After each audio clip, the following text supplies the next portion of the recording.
Welcome into another episode of Locked On Phillies. In today's episode, we're going to give out some first half grades for some big time Philadelphia Phillies players and, of course, the manager, Rob Thompson. And I'll also share my thoughts on last night's home run derby and some interesting stuff that I saw. One guy, to me, really stole the show, and he was not the guy who won the event. We'll discuss all of that on today's episode of Locked On Phillies.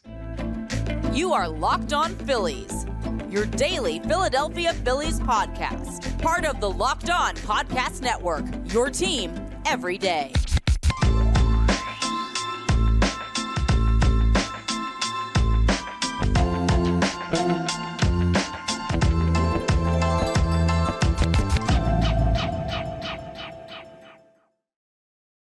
Yes, this is Locked On Phillies. I'm Connor Thomas, your host. Thank you so much for checking us out and giving us a listen here on Locked On Phillies. Currently in the All-Star break, but you're still getting your team every day because we are part of the Locked On Podcast Network, and that is our slogan here at Locked On. So thank you so much for checking us out. Make sure you're rating, reviewing, subscribing, all that good stuff. Happy to be here for another episode with you, and we're running through some stuff as far as some break topics. So we've got some goals coming up that I'll tell you about over the next couple of days before the Phillies get in. But today's episode is mainly going to be rating or giving out grades, I should say, for the first half for some Philadelphia Phillies players and pitchers and the manager and everything like that. And we'll talk some home run derby later on. I want to let you know today's episode is brought to you by GameTime. Download the GameTime app, create an account, and use code LOCKEDONMLB for $20 off your first purchase. Last minute tickets, lowest price guaranteed. Now, I do want to let you know we have a partnership with our friends over at SiriusXM Radio. So the SiriusXM app is the best way to check out all your live sports and live baseball games. You can listen to the Phillies hometown broadcast of all their games on the SiriusXM app by just searching Phillies. They're not playing right now, obviously, because they're in the All-Star break. Their next game's not till Friday, but just wanted to give some love to SiriusXM before we get into the episode today, too, because they're one of our biggest sponsors here at Locked On. Very much appreciate them in general. Now, I've compiled a list here on my phone. It's not going to be every single player, because frankly, some guys have played a little bit. Some guys haven't really made too much of an impact. Some guys were injured for too much time and stuff like that, that they're not worth putting a grade on at this time. So, like, for example, I'm not grading out Derek Hall. The guy was hurt for most of the first half of the season. He's just now started to come back. There's not enough sample size to go through and try and assess a grade. Some pitchers who have been up and down, like Bailey Falter, will not be getting a grade, anything like that. But I compiled a list of names for position players and pitchers alike, and we're going to run through and assign them some grades. And at the end, we'll do Rob Thompson. So first segment here is going to be position players. After I tell you about another one of our sponsors in the middle, we're going to do pitchers, and then we're going to wrap up with some home run derby talk as well. So without further ado, let's jump into the position players, starting off with JT Realmuto. Realmuto's had a bit of an interesting season, right? He's had moments where he hasn't been all that clutch with the runners in scoring position, but he also has had moments defensively and even offensively where he's looked like the best catcher in baseball. He's currently batting .249 though, and that's disappointing compared to what you'd expect from him. .249 with 10 home runs, 34 RBIs. It's not a terrible year, and he's great defensively, so that definitely ups it. And for a catcher batting nearly .250, you'd look at that on some teams and say, okay, that's pretty solid, especially if you're getting plus defense. For JT Realmuto, that's underachieving. I hesitate to be too difficult on him because the only reason that's underachieving is because of how good he normally is. But I'm going to go ahead and give JT Realmuto a C+ so far this year. Not terrible, not great. Can be better in the second half, and I think he will be. Let's move on to the next guy on my list, Cody Clemens. Now, I was going around the diamond. This is in no particular order besides the positions and how I thought of them. But Cody Clemens, he's batting .230. The numbers would seem to say, okay, not great by Cody Clemens. But again, as I just said with JT Realmuto, we're grading based on expectations. And Cody Clemens is not going to get an A+ by any stretch of the imagination. But he was huge filling in for Derek Hall when Alec Boehm played third base.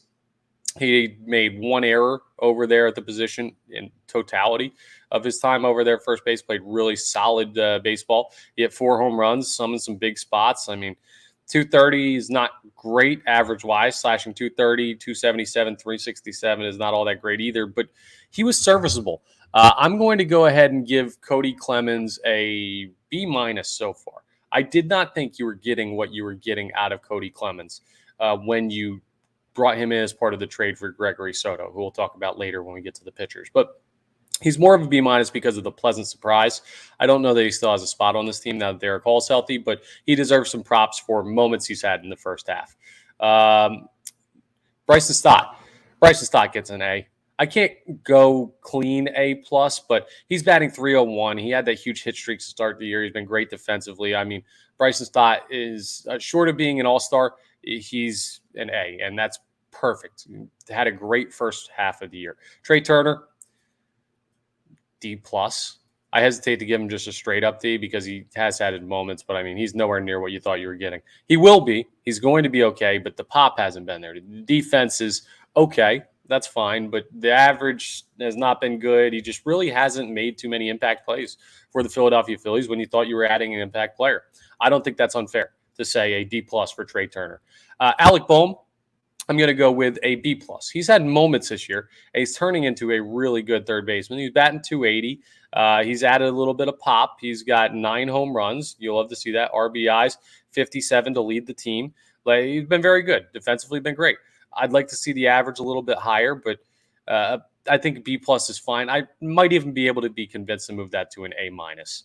Edmundo Sosa. Now, he hasn't played too much. Filling in the role where he has, I'm going to give him just a straight up C. There are moments where I thought he could be an everyday player.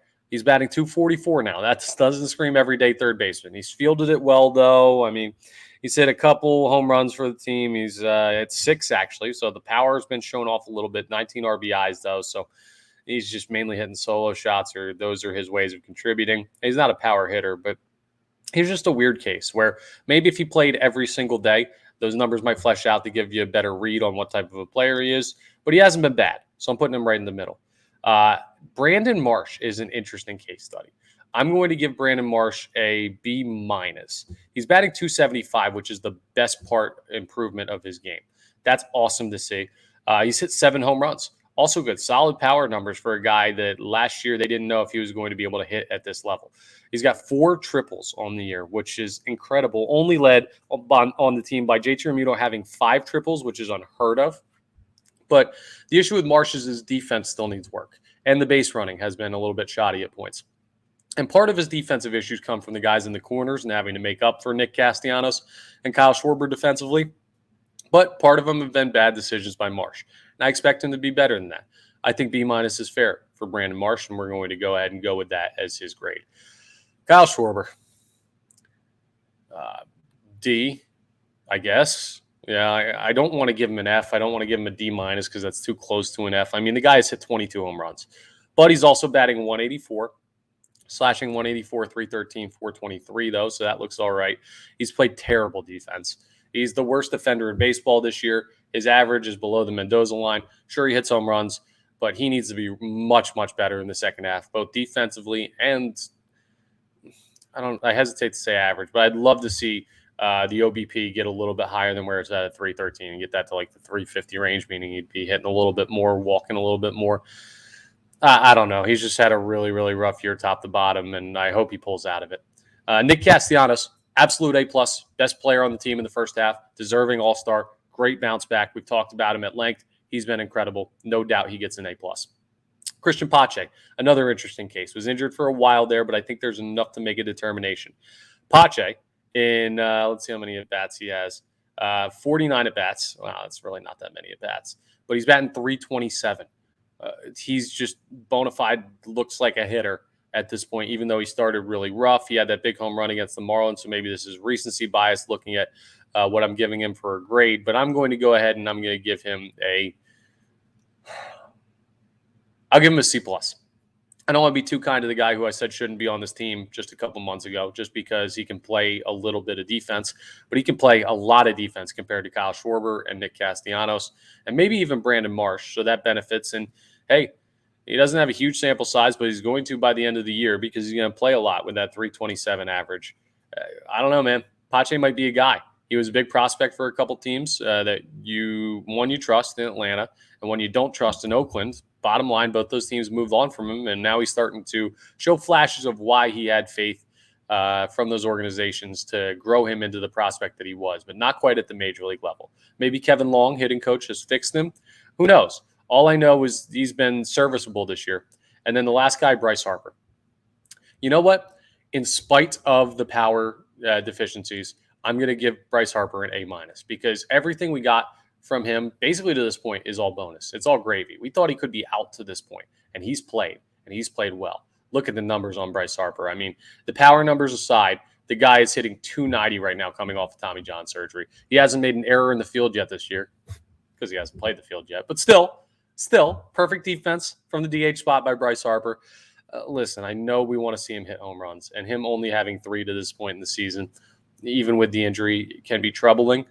But if you give me a guy who's going to hit 290, I'll take that guy on my team every time, especially when he's come back from injury soon. Bryce Harper gets an A-.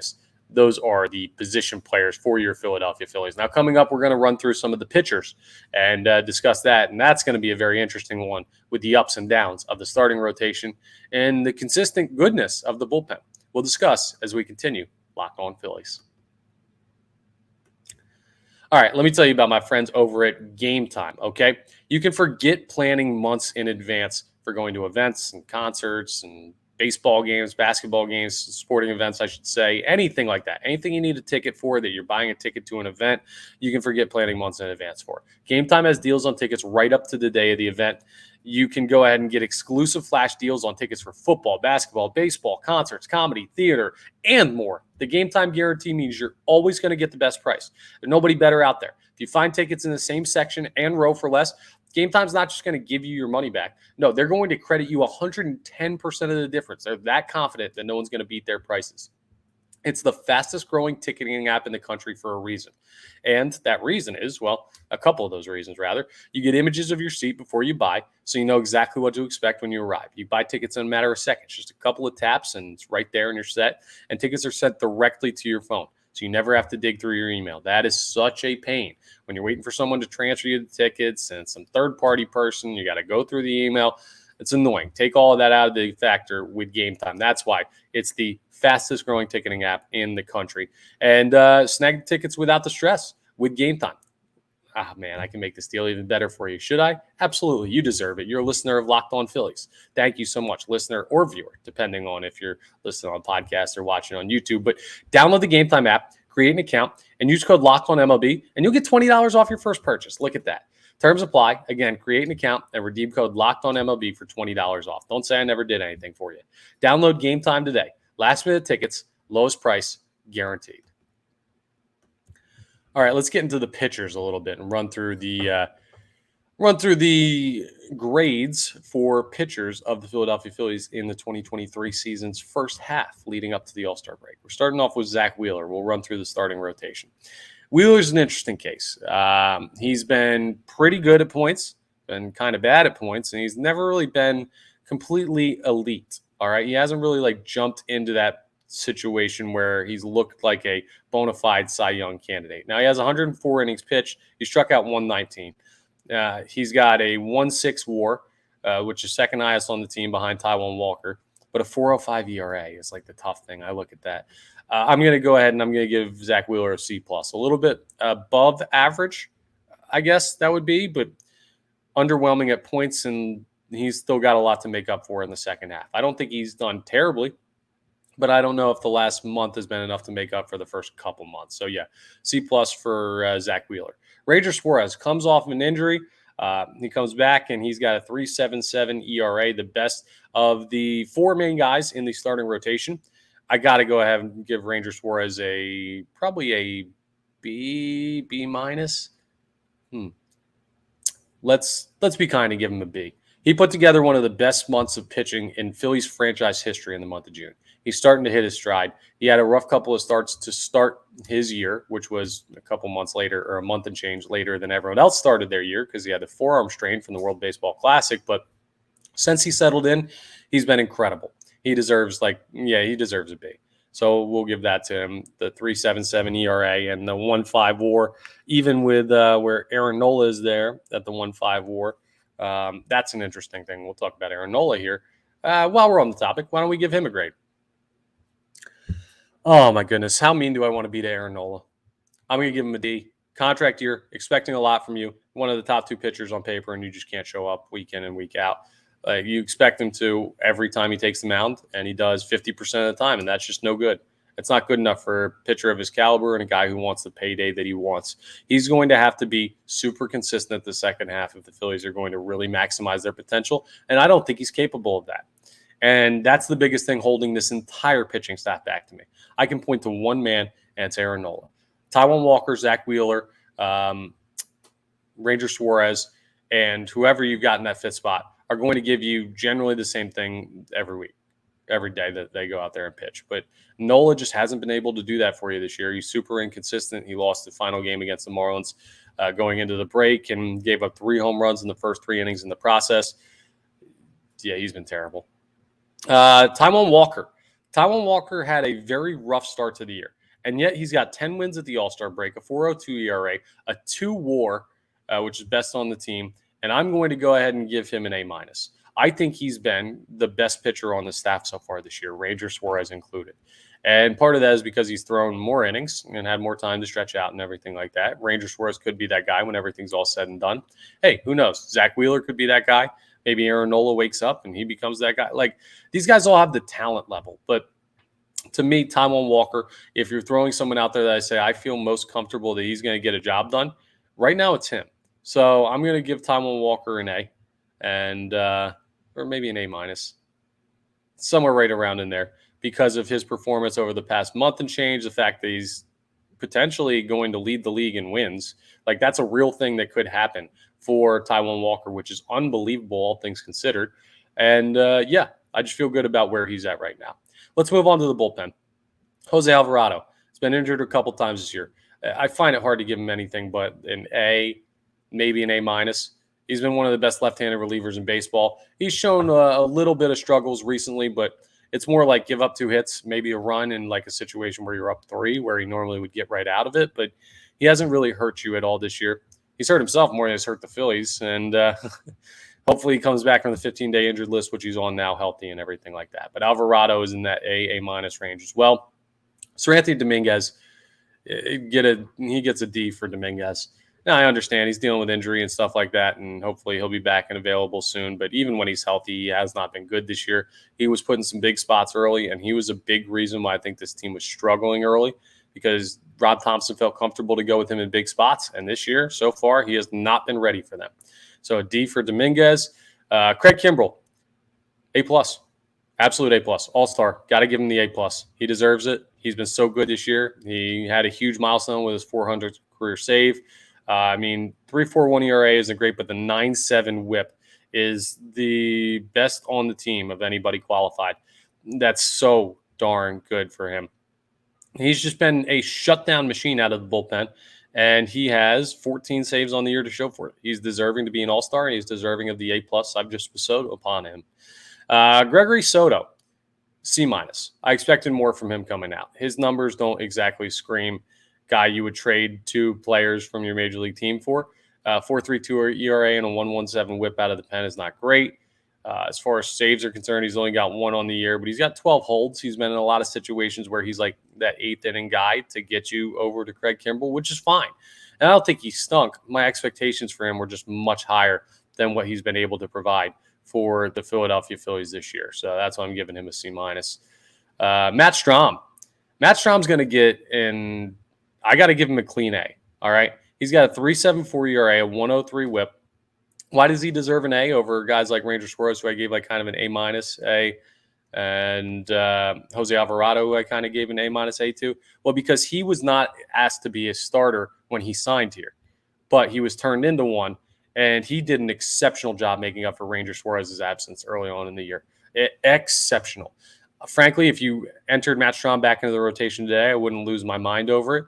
And that's one of the very few guys that's not in the rotation right now that I would feel okay with. And he's earned that. I mean, he's been good in a whole bunch of different spots. He's the most versatile pitcher probably on this roster right now. And I just love what Matt Strahm's brought to this team. Plus, his mentality is great. So got to give him his props. Junior Marte, C. Just about average. He'll have good days, he'll have bad days. You got him from a team, the Giants, that didn't really want him anymore. And he's one of those middling relievers who could be good one day or might be out of baseball one year. It's just like, I don't know what to make of him, but he hasn't been bad. He hasn't been great. Junior Marte, I'm giving a C right in the middle. And this guy, kind of interesting. He deserves a B-.